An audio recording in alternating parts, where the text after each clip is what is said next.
Live from downtown Detroit, home of WDIV and Click on Detroit, Local 4 News at 11 starts now. Plenty of clouds around tomorrow morning when the groundhog gets out of bed. We'll see what that means for the rest of winter, but the end of the 7-day forecast may make that decision for you. They were the attorneys who filed election lawsuits here in Michigan, filled with conspiracy theories. Now they could be fighting for their legal careers. But first, a scammer pounces on a family that had just lost everything in a fire. Off the top tonight at 11, that couple hadn't even fully moved into their home near Anchor Bay when a fire destroyed it. But an outpouring of support was interrupted by a disheartening discovery. Someone had stolen their identity trying to scam donations. Jason Colthorpe is live tonight. So Jason, how did this whole scam work? Well, basically, they created a fake account on Instagram pretending to be the victims, and then started reaching out to their friends on other social media asking for donations. Of course, this mess was going on right after they had lost their home the same day they bought it. It was an exciting ride because we were like, oh, this is going to be a great night. We're going to have pizza. We're going to do all this. And it turned into pulling into fire trucks. 10 days ago, Tammy Channel and Ren Early were moving the last load of belongings to their new home when a short in the kitchen light sparked a fire. They had bought the manufactured home that day. The title was signed over at 4 o'clock, and it was burned down by 8:30. They paid cash and didn't have insurance set up yet, so all their furnishings, all their electronics were lost in the home that's in the shores of Anchor Bay.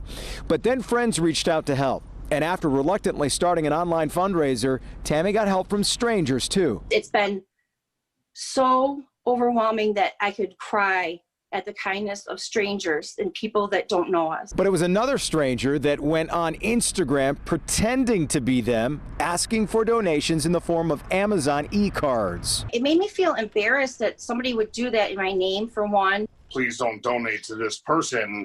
He's just using somebody's tragedy to benefit in his own way. But the fact that someone else would try to benefit from somebody else's tragedy is the main part that bothers me, because I myself don't want to benefit from it. You know, I want to help others. I've always wanted to help others, and it's just the same way. Yeah, by the way, some good news. They have been able to buy another home in that same park. They'll be able to move in March. And you heard it there a little bit, but Ren and Tammy don't want to profit from this. They stress that. In fact, there's a fundraiser tomorrow from 5 to 10 p.m. at the Rusty Nail in Clinton Township, and any home furnishings that they don't need are going to be given to another charity, and they'll disperse those to other needy families, because as they stressed to me, they want to pay this forward. Kimberly? Really, really good.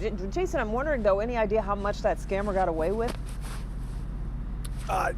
Some. They don't know exactly how much, but some people did donate not knowing it was fake. And I'm glad you brought this up, because it's important to note this account is still active despite many complaints to Instagram, and the messages that did go out are classic scammer material. The language is broken English, so the best advice as always is to use your best judgment, be vigilant, even make a phone call if you're not sure it's legit, even if you think you know the person. Sure. Kimberly? Sure, yeah.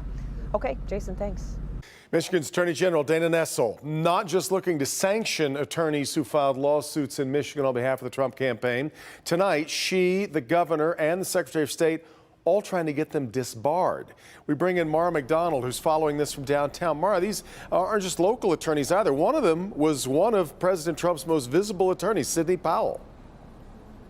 Devin, that's right. And the disbarment isn't just something that they are pursuing here in Michigan, but other states as well. Let me show you. Nessel is seeking to disbar well-known Michigan attorney Greg Roll, attorney and political operative Scott Hagerstrom, local attorney Stephanie Gentilla, and Sidney Powell, who was front and center nationally for the Trump campaign. And when you stop caring about facts and you introduce things that are total and complete fiction, total and complete lies in a court of law, you ought to be held responsible. Nessel, along with Whitmer and Benson, are all filing complaints with the Attorney Grievance Commission, attempting to get all four disbarred. Greg Roll says it's political theater. It's totally a drama at its best, because you understand, Mara, this was already done by the Democratic Party that intervened in this lawsuit a month ago.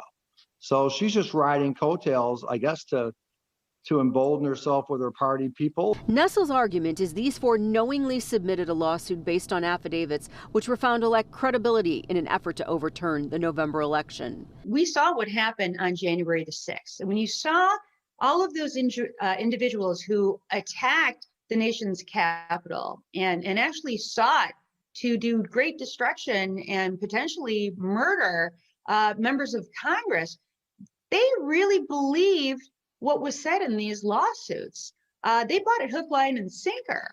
And, you know, if those insurrectionists drank the Kool-Aid, it's because these attorneys are the ones that mixed it, stirred it, and served it up to them in Dixie cups. Scott Hagerstrom responds, Nestle's lack of dedication to seeking the truth, the use of her office in zealously defending partisan Democrat Party positions, and her hostile position toward legitimate concerns by citizens across our state is what undermines faith in our electoral system and sows the seed of discontent among the public. Back here live, a judge has yet to make a determination on the sanctions that Nestle is asking for. We'll see where the disbarment process goes from here. We're live downtown. I'm Mara McDonald. Back to you. Okay, Mara. Well, the snow is piling up along the East Coast, where in New York City, they've been hit with 15 to 17 inches of snow, the biggest snowfall there in 5 years. The storm has also canceled more than 1,000 flights, shut down school, and also canceled COVID-19 vaccination appointments. Much different scene here at home, Ben. We got some snow, but nothing like what is not too far away from us. Yeah, some. That's about it. It was very minor compared to what they're dealing with. But thank goodness that storm is now starting to pull away. You can see the setup here on the East Coast as it sort of drags itself along that eastern seaboard. It's going to take that snow with it.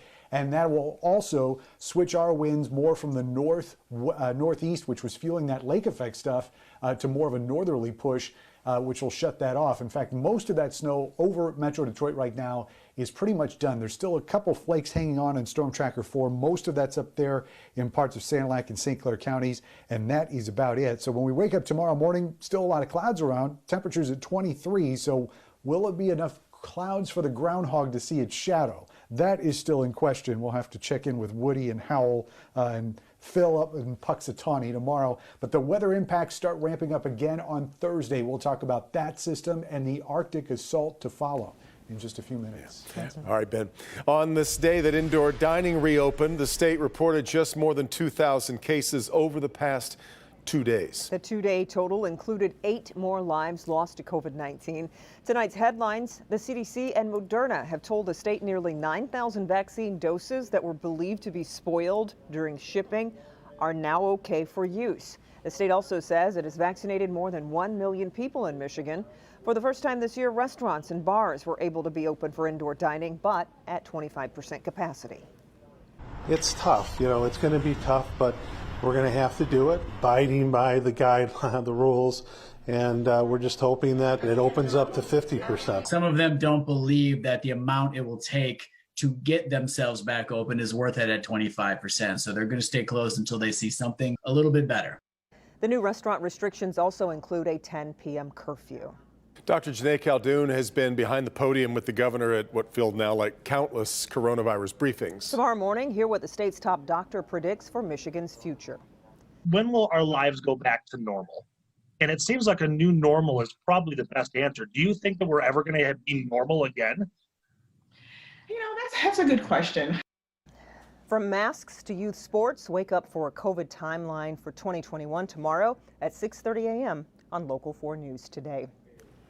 Wayne County Prosecutor Kim Worthy announces she is throwing out more than 1,700 tickets. Yeah, the tickets that are being dismissed were issued for violating the governor's COVID executive orders, but Worthy cited the state Supreme Court for throwing out the tickets. The court ruled back in October that the governor's emergency orders were made under a law that was unconstitutional. Prosecutor's office says more than 1,600 of those cases were misdemeanors filed in Detroit.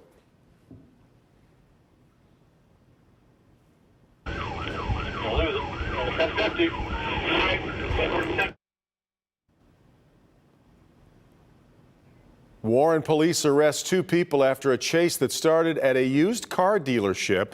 Officers chased and arrested a 17-year-old and a 20-year-old, taking them into custody after a short foot chase when their car went over the median. Police said this happened overnight after thieves took 2 cars and 100 keys from Andy's Auto Sales on Van Dyke near 8 Mile. Officers have since recovered all of the stolen keys, but they are still looking for the cars. Still ahead, a woman attacked while getting her car washed. Yeah, the video showing how the attacker waited to strike until she was most vulnerable. Also, a man is accused of hiring 2 hitmen in a murder-for-hire plot gone wrong, how it ended with his sister being killed.